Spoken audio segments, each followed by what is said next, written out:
قصة سكينة بن جلون والزوج ديالها القباش ما بقاتش مجرد قصة ديال زوجين اختلفا، بل أصبحت انعكاس لشيء أكبر، انعكاس لأزمة صامتة كيعيشها آلاف الأزواج في المغرب. فأنا اليوم ما غاديش ندافع على سكينة ولا غادي نبرئ الساحة ديال الزوج ديالها القباش، ما غاديش نقلب على شكون هو الشيطان في هذه القصة. أنا اليوم غادي نحاول تسليط الضوء على العبرة. معكم أنا خالد في قراءة ثانية.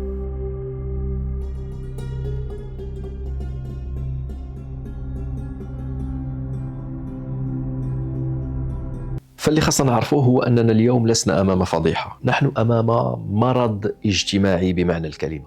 فباختصار من خلال ما نشر في السوشيال ميديا، كل طرف عنده الرواية ديالو، كل طرف عنده وثائق، كل طرف عنده تسجيلات، كل طرف عنده جمهور ديالو، ولكن الحقيقة الكاملة لا يعلمها إلا الله سبحانه وتعالى، ثم ربما القضاء. فباختصار شنو وقع؟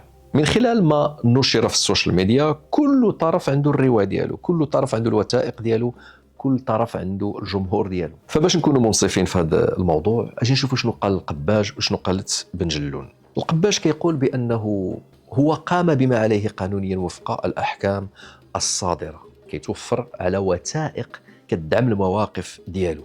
هو كيقول باللي بعض المعطيات المتداولة هي مبتورة، محذوفة من السياق ديالها، محرفة عن السياق ديالها. هو كيعتبر باللي تحويل القضية إلى رأي عام أضر بالسمعة ديالو.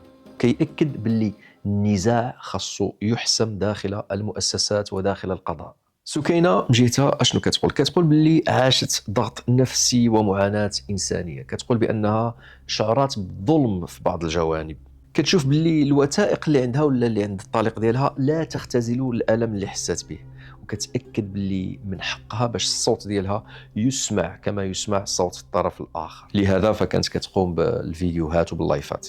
فإذا نحن أمام مسارين، مسار قانوني كيعتمد على الوثائق، ومسار إنساني كيعتمد على المعاناة، فلا أحد منهما يلغي الآخر. ما نقولكش باللي هذا المسار عنده الحق على هذا المسار، فالمسار القانوني عنده الحق والمسار الإنساني خاصنا ناخذه بعين الاعتبار. علاش؟ لأن الحقيقة أحيانا ماشي أبيض وأسود، تقدر تكون هناك وثائق صحيحة وفي نفس الوقت يقدر يكون هناك ألم حقيقي. والمشكلة كتبدأ حين يتحول الألم إلى محتوى، والقانون إلى سلاح، والجمهور إلى قاضي.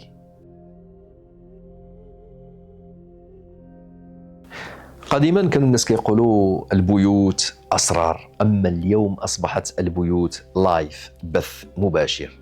خاصنا نعرفوا الحاجة بأن اللايفات تمنع الرجوع في حالة الطلاق، فعندما تقال كلمات قاسية أمام الملايين كيصبح الصلح معناه هزيمة أمام الجمهور. كل طرف كيعرض نصف الصورة، حتى شي واحد ما غادي يعرض لك الصورة كاملة. فكما كنقولوا بالدارجة أو باللغة الفرنسية، كل واحد كيعطيك لا فيرسيون ديالو، وكل واحد كيعتبر نفسه بأنه هو الضحية. ثانيا خصنا نعرفوا باللي الجمهور لا يريد الإصلاح، الجمهور يريد الحلقة القادمة، أشنو غيوقع.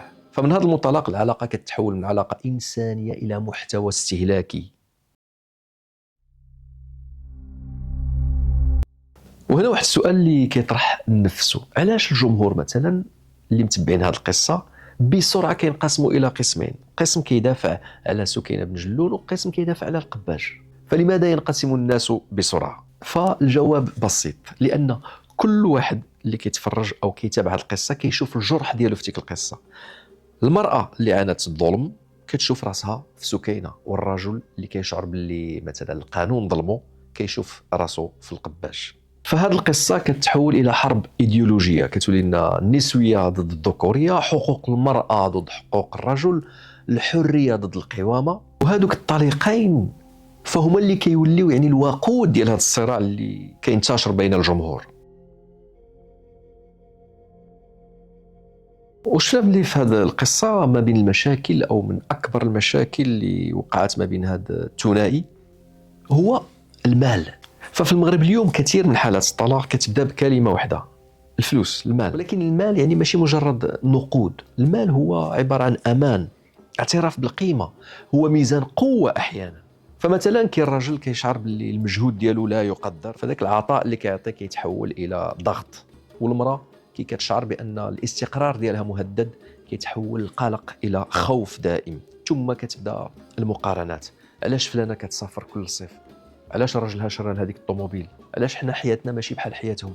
ثم كاين السوشيال ميديا اللي ضخم هذا الشعور، ناس كتعرض حياة مثالية مزيفة، فغادي نجيو نقارنوا الحياة ديالنا بحياة آخرين اللي مصفات بالفلتر. وهكذا كيتحول الزواج من سكن إلى شركة، كل طرف كيحسب الأرباح والخسائر. هنا كتجي أول رسالة: الحياة الزوجية لا تحل في اللايفات. ثانيا هناك تدخل العائله، فشحال من بيت خرب بسبب جمله. الا كنتي بنتي ما تسكتيش، وانت الا كنتي ولدي ما تقبلش على هذا الشيء. ففي البدايه يمكن يكون التدخل بدافع الحب، ولكن كي كيدخل الكبرياء ذاك الخلاف الصغير كيتحول الى معركه شرف. فالزوجه ما تبقاش تناقش الزوج ديالها فقط، بل كتناقش العائله ديالو، والزوج ماشي عنده مشكل مع الزوجه ديالو فقط، بل عنده مع الاخت ديالها ومع الاهل ديالها. وهكذا ذاك البيت يتحول إلى ساحة صراع جماعي.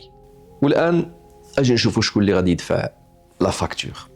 أخطر ما في كل هذا هم الأطفال.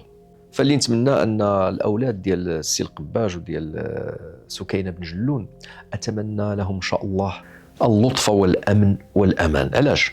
لأن تابعت شوية هذه القصة، فخصنا نعرفوا باللي في علم النفس هناك مفهوم يسمى التحريض الوالدي. ما معناه؟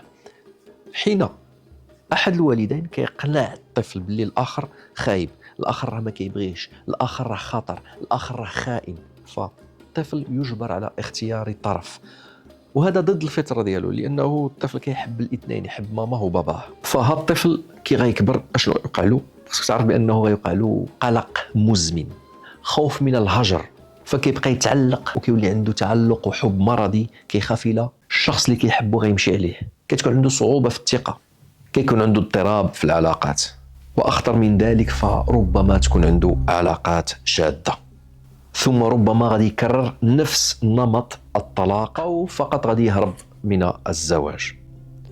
فالطفل اللي عاش حرب ما بين الوالدين ديالو ما كيشوفش بلي الزواج فيه امان، بل يراه خطرا.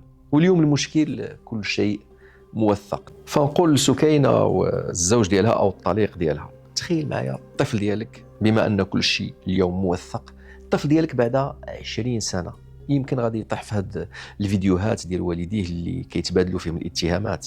فالسؤال هو يعني أي ذاكرة أو ذكرى ستتركانها لهم؟ الطفل اللي كان جالس في البيت ديالو كيسمع الصراخ والغوات، والام ديالو كتبكي، كيشوف اللايفات، كيقرا التعليقات التي لا ترحم. هذا الطفل خصك تعرف بانه كيكبر وكيحاول ينسى، كيحاول يبدا حياه جديده، كيحاول يؤمن بالحب. واحد النهار غيفتح التليفون ديالو، شنو غيلقى؟ فهذاك الشيء ما كانش مثلا في لحظه غضب عابره، بل كان امام آلاف العيون او ملايين العيون. فهذا الطفل مثلا الزواج ديما غيبان له معركه وليست سكن. هذا الطفل غادي يدخل، الى دخل الزواج ما يدخلش مطمئن، غيدخل له خايف ويخاف بلي حتى هو شي نهار غادي يولي محتوى. اخيرا احنا ما كنحتاجوش القوانين فقط، نحتاج الى اخلاق. الله سبحانه وتعالى قال: فامساك بمعروف او تسريح باحسان. والرسول صلى الله عليه وسلم قال: استوصوا بالنساء خيرا فانهن قوارير. القاروره تحمل برفق، علاش؟ لانها ضعيفه، لانها رقيقه، تكسر بالكلمة فقط.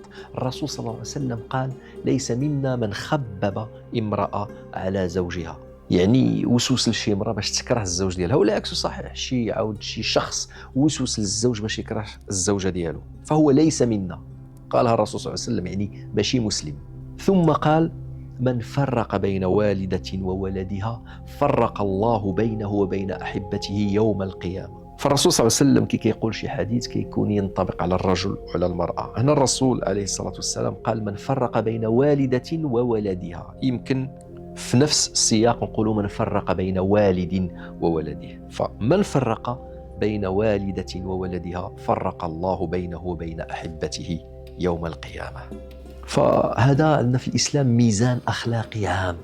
طفل ماشي ورقة ضغط ولا أداة انتقام. شوف، الطلاق يقدر يكون قدر من عند الله سبحانه وتعالى، ولكن القسوة أنت اللي كتختارها، القسوة اختيار، الفضيحة أنت اللي كتختارها فهي اختيار، التشهير اختيار، والتحريض اختيار.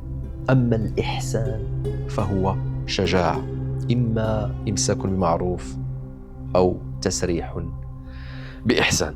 فاللهم أصلح بيوتنا قبل أن تصبح محتوى، وأصلح قلوبنا قبل أن يحاكم بعضنا بعضا أمام الناس. والسلام عليكم ورحمة الله تعالى وبركاته.